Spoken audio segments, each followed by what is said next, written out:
नमस्कार, मैं डॉक्टर राकेश पाठक। मध्य प्रदेश में भारतीय जनता पार्टी की सरकार और पार्टी संगठन दोनों इस वक्त ज्योतिरादित्य सिंधिया और उनके खेमे के ताल ठोकने से परेशान है। भारतीय जनता पार्टी की मध्य प्रदेश में सरकार ज्योतिरादित्य सिंधिया की कृपा से ही बनी है, लेकिन अब उनके समर्थक यानी ज्योतिरादित्य सिंधिया के समर्थक लगातार ऐसी बयानबाजी कर रहे हैं कि भारतीय जनता पार्टी के जो मूल कार्यकर्ता हैं, मूल जो नेता हैं, जिन्हें देव दुर्लभ कार्यकर्ता कहा जाता है, जो निष्ठावान कार्यकर्ता हैं, वे हलाकान हो रहे हैं। और इसकी शुरुआत उसी मूल वजह से होती है जिसे ज्योतिरादित्य सिंधिया की गुना शिवपुरी से हार के रूप में बार बार याद दिलाया जाता है। और इस दफा शुरुआत की है मध्य प्रदेश सरकार में, यानी शिवराज सिंह की सरकार में, ज्योतिरादित्य सिंधिया के खेमे से आए हुए उनके खासम खास महेंद्र सिंह सिसोदिया के एक बयान से। महेंद्र सिंह सिसोदिया ने पिछले दिनों एक कार्यक्रम में महाराज की उस हार को, जो 2019 के लोकसभा चुनाव में बीजेपी के प्रत्याशी डॉक्टर केपी यादव के हाथों हुई थी, उसे याद करते हुए कुछ ऐसा कह दिया कि बीजेपी का जो निष्ठावान कार्यकर्ता और खास तौर से डॉक्टर केपी यादव, जिन्होंने वो ज्योतिरादित्य सिंधिया को शिकस्त दी थी, वे एक तरह से तिलमिला गए हैं। तो पहले सुन लीजिए महेंद्र सिसोदिया क्या कह रहे हैं और माफी मांग रहे हैं महाराज से, यानी ज्योतिरादित्य सिंधिया से, कि उस वक्त उन्हें हराकर जनता ने गलती की थी, अब महाराज माफ कर दीजिए। ऐसा कहते हुए वे आज जिस पार्टी में हैं उसे जिताने के लिए जनता की भूल याद दिला रहे हैं। पहले सुन लीजिए महेंद्र सिंह सिसोदिया ने क्या कहा और उसके बाद बताएंगे कि डॉक्टर केपी यादव, जो भारतीय जनता पार्टी के सांसद हैं, इस वक्त संसद में बैठते हैं, यानी सिंधिया को हराकर जो देश की सबसे बड़ी पंचायत में बैठे हैं, उन्होंने कैसा तीखा इसका जवाब दिया है। पहले महेंद्र सिंह सिसोदिया को सुन लीजिए। अब महाराज मैं क्या बताऊं आपको कि क्या कुछ हम लोगों ने कर दिया, इसको किसी का पता ही नहीं लगा, मगर जो हो गया सो हो गया। और अब तो आप भी उसी परिवार के हैं महाराज, जहां प्रधानमंत्री नरेंद्र मोदी जी ने आपको नागरिक उड्डयन मंत्री बनाया देश का। और महाराज आपने भी जिस क्षेत्र में आप पहुंचे, जिस क्षेत्र का मंत्रालय समाया, उसकी कुर्सी को आपने रौनक दिया, क्योंकि लोगों को बैठने के बाद व्यक्तित्व चमकता है, मगर आपके उस कुर्सी पे बैठने से वो कुर्सी चमकती है महाराज। ये अमूमन फर्क होता है। और आज जो नागरिक उड्डयन मंत्रालय जमीन के धरातल पर धंसा हुआ था, मगर मैं मानता हूं प्रधानमंत्री नरेंद्र मोदी जी को कि अकबर इसलिए बड़ा था कि उसके पास 9 ज्वेल थे, 9 हीरे थे, मगर मैं इसलिए मानता हूं कि अकबर में ये छांटने की क्षमता थी कि वो हीरे सही है कि नहीं, और इसलिए नरेंद्र मोदी जी ने सर्वश्रेष्ठ हीरा हमारे गुना जिले को प्रतिनिधित्व करने वाला, मध्य प्रदेश का प्रतिनिधित्व करने वाले हमारे महाराज को चुना। आज इस मंच से मैं गुना की जनता की ओर से आपको महाराज बहुत बहुत बधाई देना चाहता हूं, बहुत बहुत धन्यवाद देना चाहता हूं। और आपसे बस यही निवेदन है कि जो गलती हुई सो हुई, आप बड़े हैं, क्षमा बड़ों को शोभा देती है। गुना की जनता सदैव आपके साथ है, साथ थी और साथ रहेगी। धन्यवाद।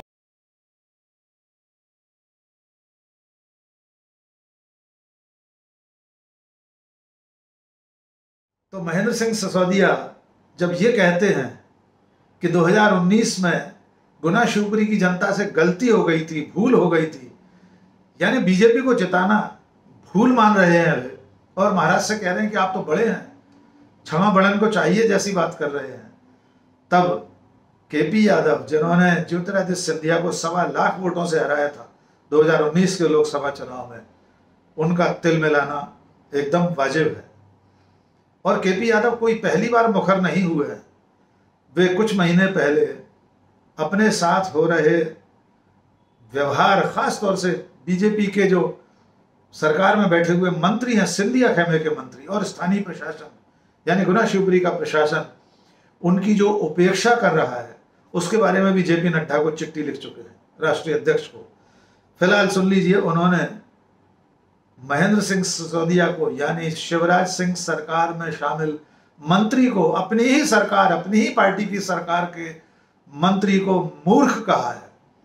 देखिए किस तरह तैश में आकर के पी यादव बात कर रहे हैं। मजबूर होकर मुझे भी कहना पड़ रहा है कि वो मूर्ख हैं जो इस तरह की बातें करते हैं, क्योंकि वो एक मंत्री हैं और एक बड़े सीनियर मंत्री हैं। इस तरह के जब वो स्टेटमेंट देते हैं तो उनको देख के वाकई में अब एक एक कार्यकर्ता को ये लगने लगा है कि 2020 में जरूर शायद हमारी पार्टी से कोई गलती हुई है कि ऐसे लोगों को बिना सोचे समझे, जिनको भारतीय जनता पार्टी की रीति नीति के बारे में नहीं पता, जिन्हें भारतीय जनता पार्टी के महापुरुषों के बारे में नहीं पता, जिन्हें हमारे देश के प्रधानमंत्री के बारे में नहीं पता कि उसकी तुलना किससे की जाए, ऐसे व्यक्तियों को भारतीय जनता पार्टी में लेना शायद हमारी गलती। केपी यादव जो कांग्रेस छोड़कर बीजेपी में आए थे और उसी बीजेपी में ज्योतिरादित्य सिंधिया आ गए, तो केपी यादव की गति तो भई गति सांप छछूंदर केरी हो गई है। और वे कह रहे हैं कि शायद भूल तो भारतीय जनता पार्टी से हुई है जो इन लोगों को पार्टी में शामिल कर लिया। लेकिन ऐसा कहते वक्त वे भूल रहे हैं कि भारतीय जनता पार्टी की चौथी बार सरकार शिवराज सिंह के नेतृत्व में इन्हीं लोगों के दल बदल से तो बनी है।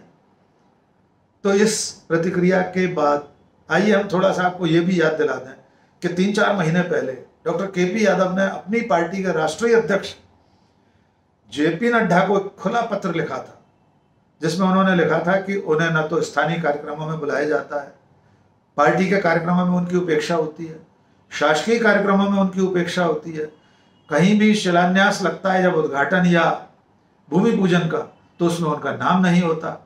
जिले की कई ऐसी प्रशासकीय समितियां होती हैं जिनकी अध्यक्षता सांसद को करनी होती है, उन्हें अध्यक्षता के लिए नहीं बुलाया जाता। सिंधिया खेमे के जो प्रभारी मंत्री हैं, जिनमें महेंद्र सिंह सिसोदिया भी शामिल हैं, ये लोग जब दौरे पर आते हैं, जब प्रशासनिक बैठकें करते हैं, तब उन्हें नहीं बुलाया जाता, मंच पर स्थान नहीं मिलता। और उन्होंने उस चिट्ठी में राष्ट्रीय अध्यक्ष को बहुत स्पष्ट लिखा था कि ज्योतिरादित्य सिंधिया के खेमे के लोग उनकी जो उपेक्षा कर रहे हैं, अगर ऐसा ही चलता रहा तो ग्वालियर चंबल में भारतीय जनता पार्टी डूब जाएगी, शून्य हो जाएगी।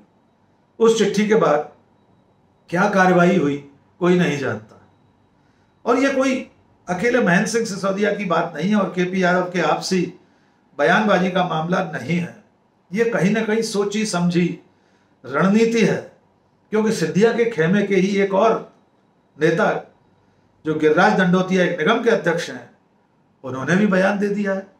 उन्होंने कहा है कि ज्योतिरादित्य सिंधिया को हराकर 2019 में वहां की जनता ने बहुत गलती की थी। वे तो कह रहे हैं लोग वहां के पछताते हैं। यानी जिस बीजेपी में आज सिंधिया हैं उसके प्रत्याशी को जिताना गुना शिवपुरी के लोगों की भूल थी। गिरिराज दंडोतिया का यह बयान भी सुन लीजिए आप। लेकिन जनता को इस बात का एहसास बहुत ज्यादा उनको दुख हुआ है, चाहे गुनाह हो चाहे शिवपुरी हो। जब भी हम बात करते हैं तो लोगों की आंखों में आंसू आ जाते हैं कि हमने एक ऐसे लीडर को वो कर दिया, हरा दिया कि हम उसका जिंदगी भर भी पश्चाताप करेंगे तो वो कम होगा।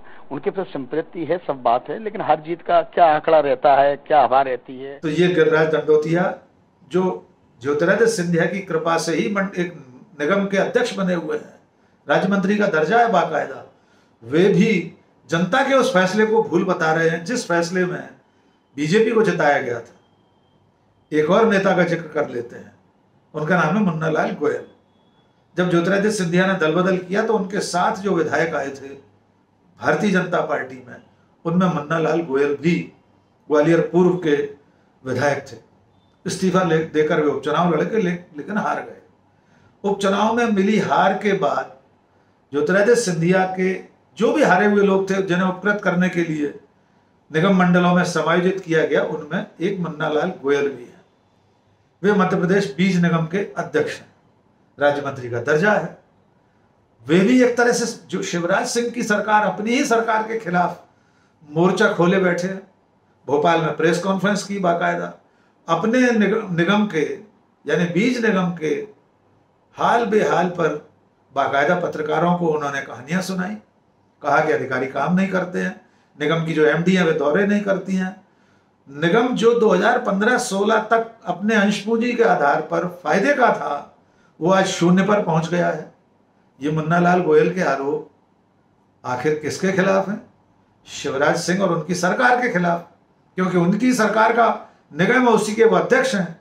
लेकिन मुन्ना लाल गोयल ज्योतिरादित्य सिंधिया के खासम खास सिपह सालार हैं और वे प्रदेश की राजधानी भोपाल में आकर प्रेस कॉन्फ्रेंस करके अगर ये आरोप लगाएं कि अधिकारी लापरवाही कर रहे हैं, उनकी कारगुजारियों से उनका निगम डूब गया है, शिवराज सिंह से मिलें, 3-4 पेज की उन्हें चिट्ठी लिख कर दें, तो इसके संकेत बहुत सामान्य और सहज नहीं माने जा सकते। आइए मुन्नालाल गोयल को भी सुन लीजिए और साथ में उनकी चिट्ठी का स्क्रीनशॉट भी हम आपको दिखा रहे हैं। ये रहे मुन्नालाल। 15-16 तक तो ठीक था, मुनाफे में थे अपन, मैंने आंकड़ा दिया आपको। 15-16 तक हमारी परिस्थिति अच्छी थी और 16 से लेकर 22 तक का जो कार्यकाल है इसमें हमारी परिस्थिति गड़बड़ा गई है। 7 साल में। हाँ, तो ये सब मैं अवलोकन कर रहा हूँ कि 7 साल में जितने एमडी रहे हैं बीज निगम के या जितने अध्यक्ष रहे, क्या वो भी इसको दुरुस्त नहीं कर पाए? उनके सरपरस्ती में चलता रहा। देखिए, हर अधिकारी, हर एमडी या हर अध्यक्ष उपाध्यक्ष जो भी आते हैं अपनी जिम्मेदारी निभा करते हैं। अब चूंकि मैं कोई किसी पर टिकट पर नहीं आया, मेरा उद्देश्य है कि वर्तमान की जो स्थिति हैं उन स्थितियों को मैं ठीक कर पाऊं। और एक मात्र मेरा लक्ष्य है कि मैं समझता हूं कि यदि हमको बीज निगम को मुनाफे पहुंचाना है तो हम केवल अपने जितने भी हमारे फार्म हाउस हैं उन फार्म हाउस को हम घाटे से उबार के मुनाफे में ले जाए, और मुनाफे में यही होगा जो उत्पादन लक्ष्य पूरा कर पाए। यदि हमने उत्पादन लक्ष्य पूरा कर लिया तो निश्चित तौर पर ये हमारा घाटा कवर हो जाएगा। हाँ, मैंने दिया ना कि 22 पंजीबद्ध हैं और करीब 16 करोड़ रुपया की वसूली का भी इनसे पूरा चल रहा है मामला आते हैं। तो हमने कहा है कि जिन लोगों पर कार्रवाई लंबित है, तो लंबित क्यों है हमें कारण बताएं, वो इनसे वसूली की जाए। कल मैंने निर्णय कर दिया है कि जो भी दागी अधिकारी है इनसे वसूली की जाए। हमारा निगम घाटे में वसूली करिए आप, भाई उत्पादन लक्ष्य आप तय कर रहे हो, ठीक है ना, कि इसमें इतना होगा और उत्पादन लक्ष्य पूरा नहीं कर पाए तो जिम्मेदारी उसकी है ना अधिकारी की। आपको भी सख्त होना पड़ेगा। तो मध्य प्रदेश में राजनीति किस करवट बैठेगी इसकी आहट धीरे धीरे सुनाई देने लगी है। ज्योतिरादित्य सिंधिया के खेमे के लोग, उनके मंत्री जिस तरह मुखर होकर बोल रहे हैं, खास तौर से बीजेपी को जिताने को भूल बता रहे हैं, अपनी सरकार के अधिकारियों और पूरे तंत्र को नाकाम बता रहे हैं, उससे कहीं ना कहीं लगता है कि आने वाले दिनों में असली बीजेपी जो है, जिसमें शिवराज सिंह, विष्णुदत्त शर्मा आते हैं, जो परंपरागत कार्यकर्ता हैं वे आते हैं, और दूसरी बीजेपी वो बन गई है जिसे सिंधिया की बीजेपी कहा जाने लगा है, उनके बीच रस्साकशी बढ़ेगी। इसके संकेत एक और तरीके से देखे जा सकते हैं। ज्योतिरादित्य सिंधिया को पिछले दिनों भोपाल में जो सरकारी बंगला मिला था, उसकी खूब साज सज्जा के बाद उनका गृह प्रवेश वहां हुआ, उसी श्यामला हिल्स पर जहां मध्य प्रदेश के मुख्यमंत्री शिवराज सिंह का निवास है। 2 भूतपूर्व मुख्यमंत्रियों के बीच में, दिग्विजय सिंह और उमा भारती के बंगलों के बीच में राजसी बुलंद दरवाजे के साथ ज्योतिरादित्य सिंधिया का सरकारी आवास तैयार हो गया है और उसमें उन्होंने गाजे बाजे के साथ, पूजन अर्चन के साथ प्रवेश कर लिया है। लगातार ऐसी खबरें आ रही हैं कि अब ज्योतिरादित्य सिंधिया भोपाल में अपनी आमदोरफ्त बढ़ाएंगे और उन्होंने बढ़ा दी है। जल्दी जल्दी पिछले एक पखवाड़े में भी 2-3 बार भोपाल आ चुके हैं और उनके भोपाल आने पर उनके खेमे के लोग, उनके सिपह सालार, उनके खेमे के मंत्री, निगम मंडल अध्यक्ष, कार्यकर्ता, सबका जमावड़ा वहां एक समानांतर सत्ता केंद्र के रूप में शुरू हो गया है। देखना होगा आने वाले दिनों में सिंधिया की बीजेपी और असली बीजेपी का जो संघर्ष है वो और कितना आगे बढ़ता है, उसमें और कितनी गर्मी आती है। फिलहाल हर दिन के बयान, केपी यादव जैसे सांसद का सिंधिया खेमे के मंत्री को मूर्ख कहना, और उसके बाद फिर से एक बयान दिया उन्होंने, उसका स्क्रीनशॉट भी देख लीजिए। उन्होंने कहा कि 2019 की मेरी जीत यानी ज्योतिरादित्य सिंधिया की हार ऐतिहासिक घटना थी जिसे कई पीढ़ियां याद रखेंगी। तो जिस हार को सिंधिया खेमे के लोग नहीं पचा पा रहे, उसी हार को बीजेपी के जो नेता हैं वे लगातार याद दिलाते हैं और जैसे चिढ़ाने का काम करते हैं। तो ये एक दूसरे को चिढ़ाने का काम, एक दूसरे पर छींटाकशी, वार, रार और तकरार आगे चलकर किस करवट बैठेगी, इस पर राजनीतिक प्रेक्षकों की नजर बनी रहेगी।